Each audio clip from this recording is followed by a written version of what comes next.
우리가 신앙 좋은 다윗은 이제 늘 생각에 하나님의 그 예배당 성전을 짓는 게 이제 그분의 소망이었습니다. 귀한 거죠.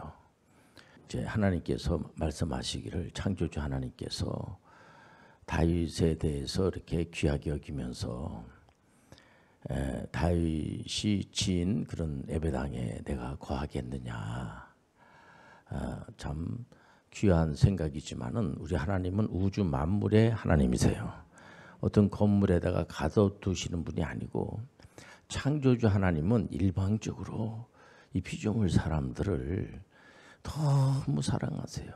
이 사랑의 관계입니다. 믿음의 관계고 소망의 관계고, 그렇기 때문에 얼마든지 우리 피조물 사람들은 창조주 하나님 앞에 나올 필요가 있어요. 그리고 어떤 분들은 잘 몰라서 못 나오시는 분들도 있죠. 그런 분들은 욱박지르지 말고 잘 설명을 해서, 우리가 창세기를 보면서 인류의 조상 아담이 하나님의 말씀을 듣질 않는 겁니다. 하나님 말씀을 안 들으면 제3자의 말을 듣게끔 돼 있어요. 사단이 유혹을 하는 겁니다. 엉뚱당땅은 이제 그 제안을 하지 않습니까? 네가 뭐 때문에 창조주 하나님을 하면 되지? 네가 신이야, 네가. 요즘 이제 한간에 나는 신이다 해가지고 많은 사람들이 걱정을 하고 우려하고, 또 우리 이제 많은 목사님들이 이 사회비단들이 너무 많아가지고 이거 큰일 났네 해가지고 걱정을 많이 하고 있는데, 마귀가 실제적으로 창세기에 보면은 아담을 유혹을 하는데 뭐라고 유혹하냐면, 네가 신이 돼. 거기에 미혹에 우리는 신이 될 수가 없죠. 그런데 그 미혹에 불행하게 넘어갑니다. 아담이 넘어가고 나서 인류 전체가 불행에 빠지게 됩니다. 그렇게 되면은 우리 하나님께서 이거 안 되겠구만, 이 사람들 이거 괜히 만들어 가지고 이러지 않으시고, 우리 창조주 하나님께서는 예수 그리스도를 예비하시고 우리를 구원해 주시기로 작정하신 거예요. 창조주 하나님은 일방적으로 우리 피조물 사람들이 하는 행동을 보면서 이게 이제 은혜를 베풀어야지 되겠구나. 이 사람이 은혜 받을 만한 사람이니까 은혜라고 하는 용어 그 뜻 자체가 이 사람이 그 많은 어떤 그런 은혜 받을 만한 어떤 그런 자격을 갖춘 사람에게는 은혜라는 용어를 잘 쓰질 않죠. 공로라든가 저 사람이 그런 공로를 많이 이렇게 쌓고 공을 많이 들이고 또 공덕이라고도 하죠. 또 보통 이제 일반적인 이제 신을 믿는다는 사람들 보면은 그 신 앞에 가가지고 조아리고 뭘 어떻게든지 간에 해달라고 그러고 한 번만 이렇게 해주시면 내가 이렇게 더 잘하겠습니다. 뭐 그런 이제 노력하고 하는 그런 것이 있는데, 우리 창조주 하나님은 일방적으로 은혜로 우리를 축복해 주시는 거죠. 그렇기 때문에 우리가 이제 창조주 하나님 앞에 이제 우리가 신앙생활 하게끔 이렇게 이제 전도하고 선교할 때에 얼마든지 부담 갖지 말고, 우리 창조주 하나님은, 성경에서 말씀하시는 하나님은 은혜가 많으신 분이세요. 그리고 그분은 보복하시는 분이 아니세요. 그분은 이게 그 우리의 죄를 다 뭐 기억 상실증에 걸린 분은 아니죠. 다 모든 죄를 다 아시지만은 이분은 용서하시는 분이라는 거죠. 주홍빛 같은 붉은 죄도 눈과 같이 희게 해 주신다는 겁니다. 그리고 난 다음에 우리 하나님께서 우리를 이제 이 창조주 하나님께서 피조물을 창조하시고 난 다음에 물론 믿음의 결국은 이제 영혼의 구원을 받음이죠. 보면 그래서 우리 창세기를 통해서도 많은 그 개혁교회에 속해 있는 목사님들이 이 하나님 말씀을 선포할 때에 이스라엘 백성들이 애굽에서 이렇게 이제 해방되는 거 아닙니까? 해방된 것은 구원. 이제 구원으로 이렇게 이제 우리가 상징적으로 그 이제 우리가 구원받았다라고 하지 않습니까? 그러니까 그 우리가 이스라엘 백성들이 애굽에서 이제 그 모세 를 통하여서 이제 모세를 하나님이 쓰시지 않습니까? 그러니까 모세를 통하여서 이스라엘 백성들이 실제적으로 애굽에서 노예 생활하다가 해방이 됩니다. 근데 해방으로 끝나는 거 아니지 않습니까? 해방으로 끝나는 게 아니에요. 해방으로 끝나는 게 아니고 가나안 땅을 이제 점령하라는 거죠. 이런 걸 보면은 우리가 이제 구원받았으니까 이제 하나님 앞에 가면 되지 뭐 우리는 이제 그거로 끝나지. 맞아요. 그 맞는 얘기입니다. 그리고 그보다 더 귀한 게 없죠. 그러나 우리가 이 땅에서 끝나질 않아요. 네, 우리가 예수 그리스도를 구세주로 영접을 해서 구원받았다고 그래가지고 끝나는 게 아니잖아요. 우리가 살아나야지 돼요. 그렇기 때문에 우리 인생이 하나님 앞에 갈 때까지 뭔가 해줘야 된단 말이에요. 보면요, 우리가 그러니까 끝까지 인내하고 참고 견디고 가나안 땅을 점령을 해야지 돼요. 물론 우리가 이제 구약을 보면은 우리 구약을 통해서 우리가 이스라엘의 역사를 우리가 이제 이런 시간을 통해서 배워야지. 물론 배우는 거 좋죠. 그런데 이스라엘 백성들에 대한 역사를 우리가 배우는 데 의의가 있는 게 아니고 이스라엘의 그 역사를 통해서 하나님이 어떻게 역사를 하시고 하나님에 대해서 우리가 차분하게 하나하나씩 이제 알아가는 거죠. 이런 시간을 통해서 우리가 신앙이 자꾸만 이렇게 자란다는 것이 뭐냐면 이 시간적인 관계도 있어요. 보면 과정 신학이라고 하는 것이 있는데 단번에 우리가 신앙이 좋아지는 게 아닙니다. 자꾸만 이 하나님의 말씀을 믿음은 들으면서 나고 들으면 하나님의 말씀으로 말미암으니라. 하나님의 말씀을 입체적으로 아는 게 좋습니다. 보면 이번에 그래서 제가 책을 하나 쓴 게 성경적 입체 도자기 교육이라고 하는 것을 이렇게 썼습니다만은 우리가 성경을 하나의 어떤 점으로 본다든지 어떤 그런 선으로만 본다든지 그런 게 아니라 점과 점을 연결을 해서 이제 선이 되면 선과 선이 연결이 돼서 입체가 되는 어떤 그 이렇게 드러나 보이는, 그러니까 나무만 보는 것이 아니라 나무도 뭐 귀하죠. 그러나 전체를 보는 훈련을 자꾸만 해줘야 돼요. 그러니까 숲을 보는 연습을 자꾸만 해야 됩니다. 이스라엘 역사를 통하여서 우리가 하나님이 이렇게 역사하시는구나. 그러다 보니까 본의 아니게 이스라엘에 등장하는 이제 그 인물 왕들에 대해서도 외국 분이다 보니까 이름을 외운다는 게 쉽지 않습니다. 그러나 이렇게 이제 많지 않으니까 한 42명 정도밖에 되지 않으니까 우리가 뭐 그런 정도는 신앙생활 하시는 분들은 알고, 물론 다윗에 대해서 뭐 히스기야라든가 요시야라든가 또 아주 그 신앙생활을 아주 안 좋게 하는 그런 아합 왕이라든가 또 이세벨이라든가 이런 분들은 뭐 기독교 신앙생활 안 하시는 분들도 이렇게 상식적으로 다 아세요 보면. 그리고 이스라엘 분들을 이제 왕들이 하나님의 영광된 일을 잘하지 않으니까 아시리아라고 하는 제국을 세워가지고 멸망하게 하고, 그다음 바벨로니아 포로로 붙잡혀 가서 거기에 이제 느부갓네살 왕이 있고, 느부갓네살 왕을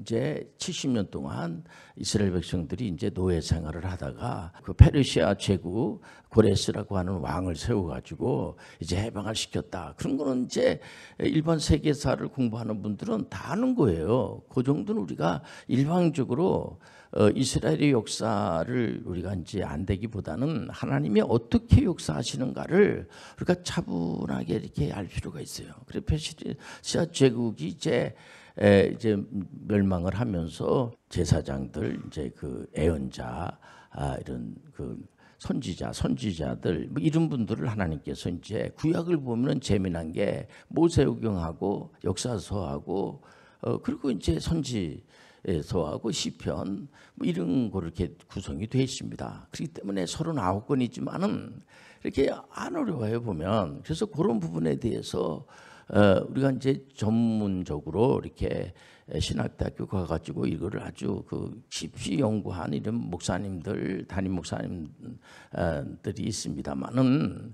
이렇게 깊이 우리가 이제 계속 성경에 대해서만 계속 연구를 할 수는 없지 않습니까? 그렇기 때문에 우리가 평생을 두고 하나씩 이렇게 알아가는 거죠. 보면 이런 시간을 통해서도 여러분들이 하나님에 대해서 말씀을 통해서 하나씩 알아가시길 바랍니다.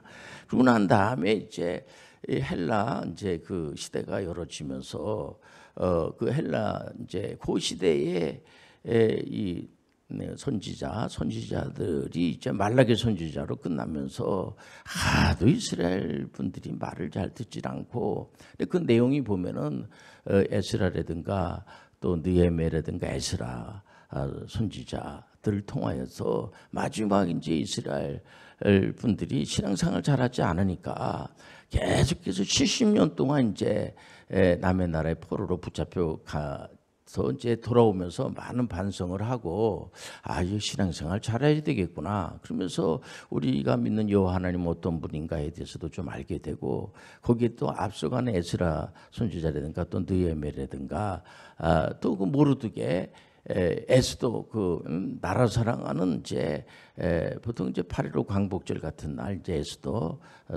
에스도서를 보고 이렇게 설교하는 것도 이분이 정말 나라를 사랑을 해서 한 나라와 나라도 하나님이 역사하는 거예요. 나라와 나라 경계도 하나님이 하시는 거예요.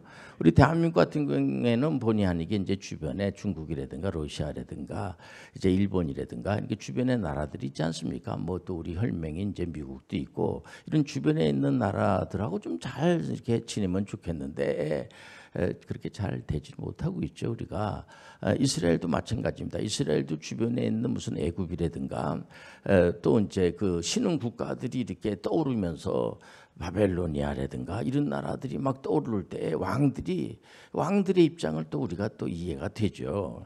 이분들이 이제 이스라엘 분들 하면은 하나님의 선민이라고 하지만은 당장 눈에 뵈는 게 뭐 막 전쟁이 일어나고 막 이러니까, 그러니까 이 애굽에 이게 줄을 쓸까 아니면은 바벨론이 떠오르는 이 바벨론에 줄을 쓸까 뭐 이러면서 이렇게 저울질을 하고 하다가 그나마 여호와 하나님은 온데간데 없고 이런 거라는 거죠. 보면 우리가 이럴 때야말로 중심을 잡고 이 피조물 사람들은 하나님을 바라봐야 돼요.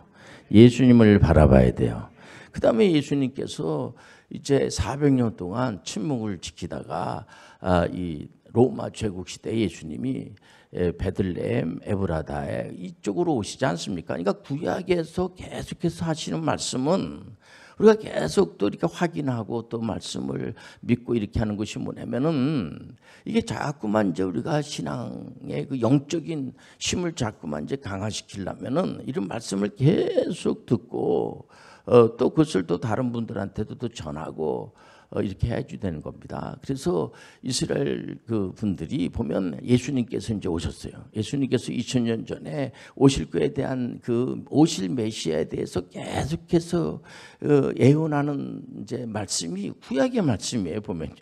특히 시편 2장 같은 경우에는 아주 자세히 나와 있어서 이번 주일날 제가 시편 2장에 나오는 것은 예수님께서 이제 오실 거다. 예수님께서 오시면 악한 영의 세력들을 다 물리치고 이제 반드시 죄 문제를 해결하고 부활하실 거다. 부활하시고 재림하실 거다. 뭐 그런 메시지가 나와 있는 것이 이제 시편에 나와 있으니까 우린 거를 알고, 예수님이 실질적으로 오셔가지고 그런 말씀을 하나하나씩 다 말씀을 전하는 것이 사복음서에 나오잖아요.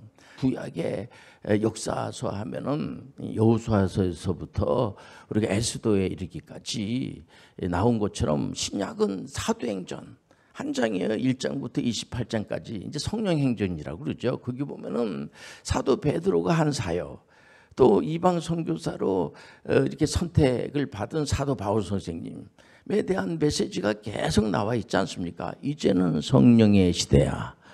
이제는 은혜 받을 만한 때요. 그 구원의 날이로다. 예수님도 뭐 보혜사라고 그럽니다. 예수님을. 근데 이제 다른 보혜사 하면은 성령님을 말하는 거예요. 그래서 성령의 임재, 사도 바울 선생님이 로마에서 보면은 여러분들 반드시 우리 개혁교회 속해서 신앙생활 하시는 분들은 반드시 우리가 받아야 될 것이 뭐냐면은 성령을 받아야 돼요. 성령을 받아야 돼요.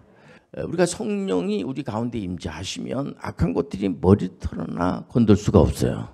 그러나 하나님의 영이 이제 내 안에 임재했으니까 너무 좋네. 마귀가 이제 꼼짝 못하겠네. 하나님의 영이 내 안에 임재하니까 내가 힘이 세졌네. 그러고 끝나는 게 아니에요. 내 인생에 여정이 있다는 거죠. 그래서 오늘 설교 제목을 성령의 임재와 내 인생 여정. 그래서 우리 창조주 하나님께서는 창세기에서부터 또 요한계시록까지 이렇게 보게 되면 그때마다 일방적으로 우리가 무슨 그만한 어떤 자격이 되고 그래 정말 무슨 뭐 공로가 있어가지고 하나님께서 그렇게 선택해서 축복해 주신다기보다는 일방적으로 하나님이 사랑하시기 때문에 축복해 주시는 거예요. 은혜를 베풀어 주시는 거예요. 물론 우리는 그러면 내가 뭐 하나님께서 내가 뭐 세게 기도하면 좀 금방 해결해 주시고 그럼 얼마나 좋겠습니까? 물론 이제 기도해가지고 응답받은 분들 뭐 간증하는 분들 보면 저부터도 시작을 해가지고 은혜 받은 걸 얘기하라고 하면 뭐 한이 없죠. 그래서 간증 엄청나게 많이 합니다. 그걸 말하려고 하면은 뭐 정말 밤이 새도록 얘기할 수가 있죠. 보면은 근데 우리 하나님께서 이런 말씀을 하십니다. 하나님 앞에 나와가지고 내가 이렇게 세게 기도고 해서 만약에 하나님이 안 해주시면은 나 다른 우상 앞에 가서 이렇게 우상을 만들어 놓고 하든지 하겠습니다. 이런 식으로다가 은근히 하나님을 겁주면서 그런 이제 스토리가 있단 말이에요. 구약에 보면 그때마다 우리 하나님께서 말씀하시는 아주 중요한 말씀이에요. 그런 것들이 뭘 정말 해주냐 말이야. 그게 네가 만든 그 우상이 뭘 해줄 수 있느냐. 우리의 모든 생사복은 창조주 하나님이 하시는 거예요. 그건 거짓된 거예요. 여러분들 거짓에 넘어가지 마시길 바랍니다. 이단 사업이야 그런 거는 잘못된 거죠. 우리 하나님께서는 아담이 문제를 일으키니까 그런 문제를 일으켰으니까 뭐 이거 처벌하면 끝나야 되겠지 이러신 분이 아니세요. 우리 창조주 하나님은 예수 그리스도를 예비하시는 분이세요. 그리고 난 다음에 또 바벨탑을 쌓고 난리법석을 치고 했을 때도 이 친구들이가 안 되겠구만 이거 뭐 물루다 심판을 해도 정신 못 차리니까. 근데 안 그러세요. 우리 하나님께 갑자기 창세기 12장에 보면은 전혀 우리가 예상하지도 않은 방법을 통하여서 아브라함을 딱 선택을 하잖아요. 아브라함을 복의 근원으로다가 너는 복의 근원이야. 이건 하나님이 은혜로 주시는 거예요. 그럼 우리가 또 그러면은 우리가 복의 근원입니까? 그런 분들이 있어요. 맞아요. 우리도 복의 근원이에요. 우리는 첫 아담의 후예가 아니라 둘째 아담 예수 그리스도의 후예들이에요. 그렇기 때문에 예수님께서 우리한테 하시는 말씀이 뭐냐면 너 내 이름으로 기도해. 네 이름으로 기도하지 말고. 근데 예수 그리스도의 이름은 예수 그리스도는 바로 하나님의 아드님이시면서 이분이 하나님이세요. 이분이 집행하시는 분이야. 근데 이게 이해하기가 좀 힘들죠. 이런 부분들이 하나님이면서도 아드님이고 구원자이시면서 이 삼일체 하나님에 대해서 안다는 게 쉽지 않죠. 오늘 이 자리에 성령이 와 계세요. 예수님께서 사망 권세를 물리치고 부활승 전하시고 성령을 보내주셨어요. 오늘 이 자리에 성령이 영원히 우리 함께 해주십니다. 두 번째 보혜사 위로자 되시는 성령님, 생각이 잘 안 나도 생각나게 해주신 하나님. 근데 성령님이 하나님이라는 거죠. 인격적이신 하나님이라는 거죠. 보면 그러면서 예수님께서 이 땅에 오셔가지고 제일 먼저 하신 사역이 가르치는 사역이에요. 지금 전 세계 모든 나라들이 제일 중요하게 다루는 것이 교육입니다. 교육. 예수님이 제일 먼저 하신 것이 교육이에요. 그 다음에 하나님 말씀을 선포하시고 그리고 병든 자를 고치는 여러분들 귀신 들려가지고 힘들어하는 사람도 어떡하겠습니까?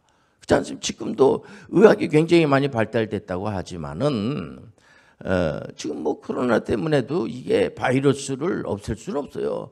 바이러스를 없앨 수 있는 그 약은 아직 그게 감기 바이러스 하나 우리가 잡지 못합니다. 어차피 육체는 죽게끔 되십니다. 육체는 절대로 안 죽어. 그런 얘기하면 안 되죠. 우리 육체는 죽어. 영혼은 안 죽죠. 예수님이 말씀하신 대로 성령님이 오신 거예요. 오늘 이 자리에 성령님이 운행하시고 이게 신비한 거예요. 성령이 우리 가운데도 이렇게 계시지만은 성령이 이 회중 가운데에 오늘 예배드리는 이 가운데도 운행해 계시는 거야. 악한 영의 세력들이 다 물러날 줄 믿습니다. 얼마나 감사합니까?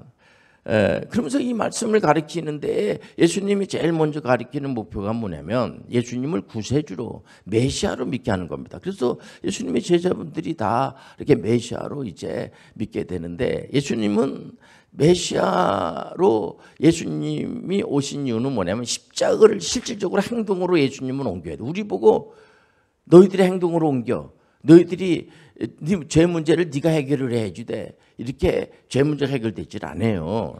이것도 이런 신앙생활 안 하시는 분들은 다 모르시죠. 그런 내용을 그러니까 잘 설명을 해줘야 됩니다. 그런 내용을 하나님 말씀을 가지고 예수님만이 십자가를 피 흘림 없이는 죄삼이 없다고 구약에 다 예언한 대로 예수님이 오셔가지고 구약에 예언한 대로 그냥 그대로 다 하셨지 않습니까? 그분이 예수님은 십자가를 지기 위해서 오신 거예요. 그래서 이제 그 메시아라는 사실을 이제 다 고백을 시키고 난 다음에 십자가를 지러 가려고 할 때 제자분들이 자꾸만 이상한 소리를 하는 겁니다. 빌립도 자꾸 뭐 이상한 소리 하고 이게 커뮤니케이션이 안 되는 거예요. 제자분들이 십자가의 비밀을 잘 모르니까 그때 예수님이 욱박지르고 야단치고 이러지 않으시고 갑자기 이런 말씀을 줍니다. 요한복음 14장 12절에 지금 이제 예수님이 잡히시기 전에 십자가를 지시기 전에 이런 말씀을 주세요. 내가 진실로 진실로 너희에게 이르노니 나를 믿는 자는 내가 하는 일을 그도 할 것이요 또한 그보다 큰 일도 하리니 이는 내가 아버지께로 감이라. 이게 내 인생의 여정이에요. 한 분 한 분 80억이 전부 다 인생의 여정 가운데서 뭐냐면은 이게 기적의 위임 사역이에요. 예수님께서는 예수님이 하신 사역을 우리에게 위임을 하셨어요. 물론 예수님이 하시는 사역은 할 수가 없죠. 그렇기 때문에 우리는 성령을 받아야 돼요. 성령의 도와주심을 믿고 나가야 돼요. 우리 힘으로는 안 돼요. 이 악한 것들을 이길 수가 없어. 지금 마귀와 그 타락한 귀신들이 지금도 있거든요. 이거 이길 수가 없어요. 그렇기 때문에 우리는 성령의 힘을 입어야지 돼요. 성령이여 나와 함께하여 주옵소서. 성령이여 지혜를 주옵소서. 참사 한 마리 떨어지는 거 하나님 허락 없이 떨어지질 않아요. 그걸 믿어야 됩니다. 여러분들 구한 것은 받은 줄로 믿어라. 우리는 기도하면서 한 발자국 한 발자국 나가면서 저분이 참 신앙생활 하시는 분이나 다르네. 말도 참 이렇게 참 친절하게 하고 함부로 이렇게 참 그야말로 사랑과 희락과 화평이 넘치고 오래 참고 자비와 양선이 넘치고 그리고 충성심도 있고 온유하고 다른 상대방의 얘기도 참 듣고 참 사람이 참 좋으신 분이야. 예수님 보세요. 문제 있고 연약한 사람들 보면 어떻게든지 간에 그런 사람들을 이렇게 이제 잘 이렇게 옳은 대로 인도하려고 하지 않겠습니까? 우리가 일방적으로 봤을 때는 저런 사람 저거 참 사랑 구실하기 힘들 텐데 근데 어떤 분도 하나님의 그 신령한 은혜를 받은 사람은 그런 사람 보면은 그냥 귀한 사람을 만들고 그런 목사님들도 많아요. 보면 내가 완전히 죽으려고 그러고 정말 그냥 인생 밑바닥에 있었는데 어떤 분이 나를 예수님을 소개해가지고 예수님 믿고 나서 내가 이렇게 많이 달라졌어요. 그리고 어떤 분들은 정말 죽을병에 걸려서 낫는 분들도 있고 보면요. 얼마든지 여러분들 내 인생의 여정 가운데서 보람 있는 삶을 사시길 바랍니다. 주님께서 여러분들이 구한 것을 들어주시고 역사하실 겁니다.